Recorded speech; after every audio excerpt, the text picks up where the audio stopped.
Lula ganhou a eleição com o discurso de que o amor venceria o ódio. Só que ele esqueceu de falar quem mais odeia as pessoas do país, e é justamente a esquerda. Nos últimos dias, o Brasil viu atônito o retrato da repulsa esquerdista. Um professor da Universidade Federal do Rio de Janeiro sugeriu guilhotinar uma criança, a filha do Roberto Justus. Essa menininha aqui, Roberto Justus e sua família foram alvo de uma campanha de ódio e cancelamento por conta de uma publicidade feita junto de sua esposa e sua filha. Esse é o retrato do Brasil que o Lula construiu, onde o sucesso se tornou crime e a inveja virou política pública. Dá uma olhada, volto a dizer, na menina e nesse imbecil desse professor que ele queria guilhotinar. Ele queria cortar a cabeça de uma criança simplesmente porque o pai dela é um empresário extremamente bem-sucedido, que construiu a sua riqueza ao longo de trabalho árduo em 5 décadas, gerando milhares de empregos, pagando milhões em impostos, sem dever nada para ninguém. Se fosse a Erika Hilton, com um look de mais de 200 mil reais, tudo isso pago com o seu dinheiro, essa mesma pessoa, esse mesmo professor que estava criticando, estaria aplaudindo. Mas no caso, é uma menina cujo pai cometeu o grande crime de ser extremamente bem sucedido. E a gente vê aqui o ódio destilado pela esquerda. Mas aí, vamos ver, quem é o tal do professor da Universidade Federal da Rio de Janeiro? O sujeito chamado Marcos se apresenta no Twitter como líder com Marx, grupo marxiano de pesquisa, informação, comunicação e cultura, baseado na obra do Karl Marx. Ele participou do governo Lula e foi cargo do governo Lula no primeiro mandato. Segundo o seu currículo disponível na internet, ele exerceu o cargo de secretário de Educação à Distância no MEC entre 2004 e 2005. Foi secretário de Planejamento e Orçamento do Ministério das Comunicações em 2003 e integrou o Conselho da Anatel, entre outras funções públicas. Esse sujeito que propõe guilhotinar uma menina e exerceu altas funções pagas com o nosso dinheiro na gestão Lula 1. É um petista de alto escalão.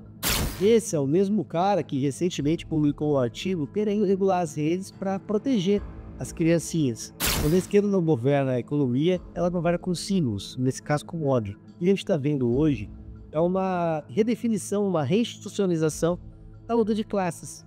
E o próprio governo Lula acentua e incentiva essa luta porque ele precisa desse ódio de nós contra eles para acentuar a sua máquina e criar a base para que ele possa governar. Ou seja, a política de ódio criada na luta de classes pelo Lula, justamente por conta do IOF, cria um ambiente fértil para que monstros como esse professor venham a sugerir a morte de uma criança. Roberto Justus e sua esposa vieram a público. É importante destacar que a bolsa foi um presente, não é mesmo porque não tivesse sido. O pai é empresário, bem sucedido, você quer gastar dinheiro com a bolsa, é o problema dele, não é problema seu. Ele não está usando dinheiro público para isso. Que bom que ele é bem sucedido, que outras pessoas também sejam.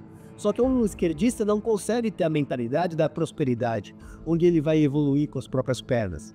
Ele prefere guilhotinar uma criança para poder roubar uma bolsa. A esquerda, ela não odeia o luxo, tá? Ela odeia o luxo alheio.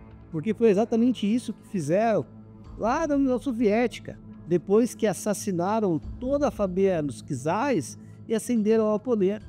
A elite vivia no luxo, enquanto a população morria de fome no Holodomor. É o que acontece hoje em Cuba, onde a elite vive com Rolex, com luxo, com charutos cubanos, enquanto a população tem regulação da quantidade de pão que é comido durante a semana. O mais incrível é que depois que o filho é feio, não tem pai, né? A Universidade Federal do Rio de Janeiro soltou um comunicado, uma nota conjunta da reitoria, dizendo que o Marcos Dantas Loureiro é docente aposentado da Universidade Federal e que a opinião é nele, não representa a Universidade Federal do Rio de Janeiro. Mas tá lá, o cara era docente da UFRJ. Imagina quantas mentes esse sujeito não corroeu no período que ele ficou doutrinando em sala de aula e recebeu dinheiro público para isso. Mas o maior aliado da barbárie não é o militante. Você sabe que ele é um lixo. É o isento que se cala. É o moderado que fica calado. Não vou me imiscuir nesse assunto. Eu não vou me colocar porque vai gerar crítica. Enquanto isso, o militante está sugerindo assassinar, guilhotinar uma criança, uma menina. E aí eu pergunto, onde estão os direitos humanos? Onde estão os petistas, os socialistas, os artistas, que tanto gritam contra o discurso de ódio? Porque a filha do Roberto Justus, ela merece ser assassinada? Eles ficam calados e nada acontece? Imagine se fosse o contrário, se fosse o Roberto Justus propondo uma barbaridade dessa. Eles estavam prendendo o sujeito. É óbvio que isso não aconteceria. É um homem extremamente polido, mas naturalmente a repercussão seria nisso. E aí, por fim, a esposa de Justus promete a justiça contra as queijistas. E eu, sinceramente, espero que a justiça seja feita, por mais que eu imagine que a balança sempre peie para o lado errado.